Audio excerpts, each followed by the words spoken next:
Hey everybody, it's Tripl-L, and now let's talk One Piece chapter 877, I'm Not That Sweet. So guys, hey, welcome to this video. Let's talk about the chapter. So this week, the chapter of One Piece, what did it give us? Well, we got the crew on the boat. We've got the start of a pretty, it's a kind of exciting fight. You know, I'm pretty...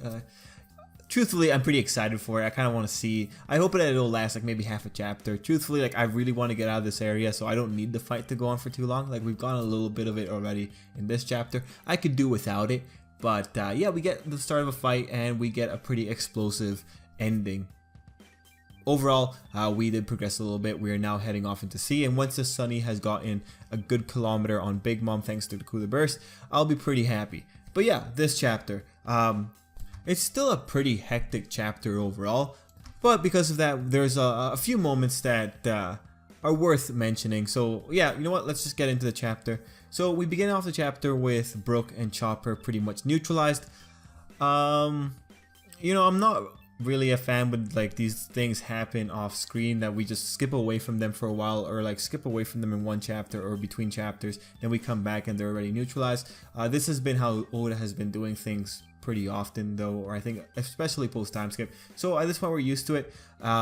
Chopper and Brook being neutralized, not that surprising. I wanted to see a bit more, but I'm okay with this. I don't need to see the two doing well against people who are relatively high up in Big Mom's army. I know what I know how Oda typically treats the weaker characters, so that they got enough showing, or at least that Brook got enough showing in this arc, I'm pretty happy with it. With Pespero, you know, he got the majority of the chapter though, so this was largely his chapter, and you even have it in the chapter title, mostly in the regards to just how he's kind of showboating over everyone, how he's just like saying that he's the best pretty much, or that he's way far and above people like Chopper and Brook. You know, overall, it was entertaining enough. With Pespero though, I did respect how effective the guy's candy power was, and when it came to its application with Chopper, it was pretty interesting because Chopper even said that he couldn't even transform once he started to get captured, and that was just really interesting. I didn't think that his devil fruit power would be one that could interfere with people to this degree. I thought it was just simply candy production, but he was doing some pretty interesting things with it. Overall, the idea of being turned into candy is it's very scary. But from the way it sounds, he says it's gonna take 3 minutes to turn them into Candymen. I'm assuming that from the way it looks, it's like he's coating them with candy. And so I think he even says it during the chapter that the method of death here is he's gonna suffocate them. So that's very interesting. It's interesting that it takes 3 minutes to cover. Sorry, my phone's going off. It's interesting it takes 3 minutes to cover their mouths like that. But hey, the 3 minutes is what gives our guys the time to save them. Anyway, with Pespero, it was just a kind of interesting little thing with him. And as we see later on, in terms of being an effective villain, he is harassing the Straw Hats to a pretty good degree. I mean, he did manage to stop the Sunny. That was the next thing that I found very interesting, that his candy was interacting with seawater. I thought it'd be the kind of thing where if you get seawater on it, because it's a devil fruit product, maybe it would, you know, kind of dissolve. And it might also be just because I couldn't tell very well how far away from land the Sunny was, but I'll just assume for now that it was being produced over seawater, and that it was safe enough that Pespero could pull it off. Regardless, Pespero, he neutralized the threats to him, and he also put the Straw Hats in a bit of a bad situation going towards it. Again, it was his chapter, so I think he did a pretty good job. This chapter also marked the return of Luffy and the rest. It was pretty fun to see that the two guys on the boat were surprised when they saw Luffy and the others surviving. And one of my favorite moments in that little segment was definitely Katakuri telling everyone that, hey, you're gonna collapse, so get out of here. I appreciate that. I appreciate whenever we get other characters respecting the fact that, yeah, Luffy can do this. So once we go into that aspect of the chapter, things get a bit more dynamic. Things are happening a bit faster. We have Luffy using Red Hawk and then beginning his conflict with Katakuri. One of the interesting things here is that this is also a chapter that's kind of marking Jinbei's official baptism into the Straw Hats, I think, in a way, because he's seeing Luffy deal with the Iron Maiden Candy, or the Candy Maiden. And I really enjoy that sequence where Luffy says like, no, we're gonna go straight through and use his Red Hawk. First, I appreciate that Luffy went for something that would melt candy. And I like that Jinbei was impressed by it. I mean, that's a pretty good reminder that Jinbei really hasn't seen all that Luffy's capable of. So I kind of like this, right? I like that Jinbei's recognizing, oh, like, yeah, this kid, he's grown up. He's a bit more capable now.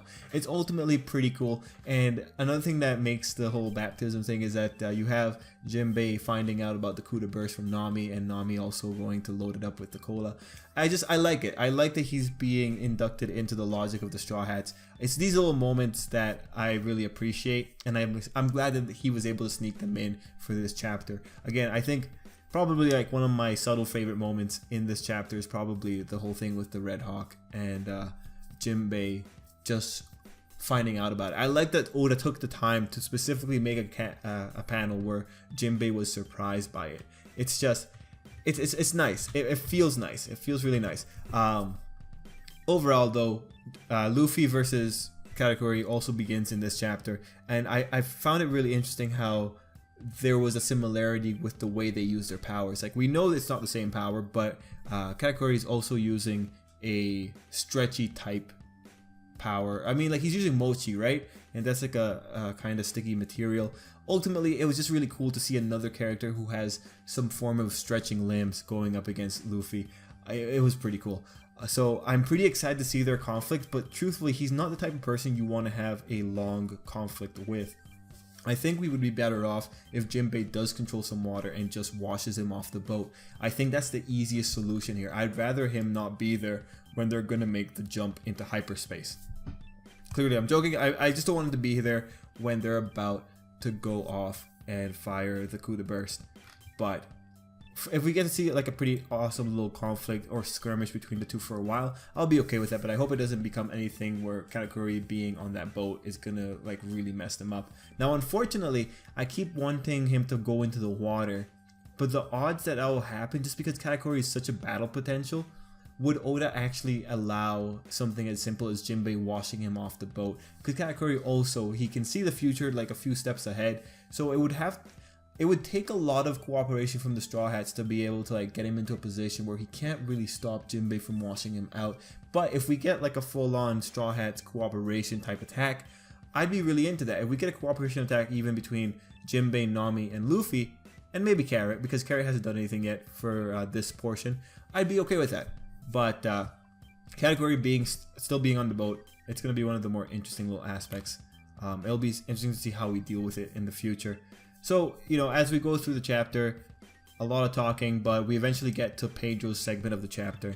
And all I could really say at this point is like, man, Pedro really has suicidal tendencies. Like, he committed to the idea that this was going to be his last voyage, and he like really just stuck with it. Another thing is, how many bombs does this man carry? Like, geez, he had a lot of bombs going into this. But overall, this chapter marks Pedro's sacrifice. I didn't expect it. I really thought he ran out of bombs the first time when he was fighting against the Baron, but no, like, he really committed to it. And at the end of the chapter, we can see that the candy broke, so we can assume that Perospero definitely got affected. Him and his 700 million bounty couldn't do anything to protect him from that giant explosion. Now, this is just like the long-time One Piece fan in me wondering about it, but is Pedro actually dead? Is he actually down for the count? When you see that explosion, I mean, it was enough to knock Big Mom over. That's a pretty big deal, and like, the explosion is much bigger than the Sunny. Heck, it looks like it almost capsized the Sunny over. Did Pedro survive that? Most likely not, but it'll be interesting to see if it happens. And again, like, the reason I bring this up is because we have a character like Pell who survived being nuked in the face. But even in that case, you know, Pell was an interesting situation in which his survival doesn't change anything in the story. Pedro's survival is more closely tied to the whole mink thing, and specifically the Carrot. So him being alive past this would have a bit more effect on the Minx, in that he's a much more serious threat and he's a battle potential for the Minx. That said, the New World has been ramping up the death count when it came to villains in general, so we should probably expect that this might be a permanent death. Now, whether or not Tripl-L died, that'll be a question mark, because Tripl-L could have very easily have covered himself with candy to like kind of neutralize the explosion to a degree, to the point where he could probably just be knocked out. But yeah, even the this might be it for Pedro. But again, we also don't know the durability of mink bodies. Yeah, there's no way he could have survived. Logically, there's no way he could have, but it's One Piece. If his role is, yeah, I don't know. There is one thing that I really appreciated in Pedro dying though, because he sets it up as like, he's telling Carrot that Luffy's crew is important, and he decides, well, yeah, you know, I don't have much life left in me, so I'm just gonna I'm gonna use up my last bit of life here. And what I'm kind of hopeful for is that I kind of wanted Carrot to join the crew, because I thought it'd be pretty cool to have a mink on the crew. I'm not sure whether or not that's going to happen, but when you have this kind of situation, it'd be interesting if Oda used it as a reason to keep Carrot near the crew, or at least keep her on the crew, like even Vivi level, because Carrot, before this, she was set up as a character that wanted to go out to sea. There were about 3 scenes back when we were in Zou that indicated that Carrot was going to be trying to sneak on to the to the Straw Hat crew. So, or at least onto the boat to go to rescue Sanji. So the girl has some build up in the narrative for wanting to be with the Straw Hats, and it's like more along the lines of she wants to explore. But now with Pedro might have just given her a goal in that she wants to see what the Straw Hats will do for the Minx. I'm very interested to see how this is going to shape Carrot, because Pedro set it up in such a way to make Carrot understand the significance of the Straw Hats. So I think this is just me wanting it, but I do want Carrot to join the crew just because I like the diversity, and I think we have a fishman who's like pretty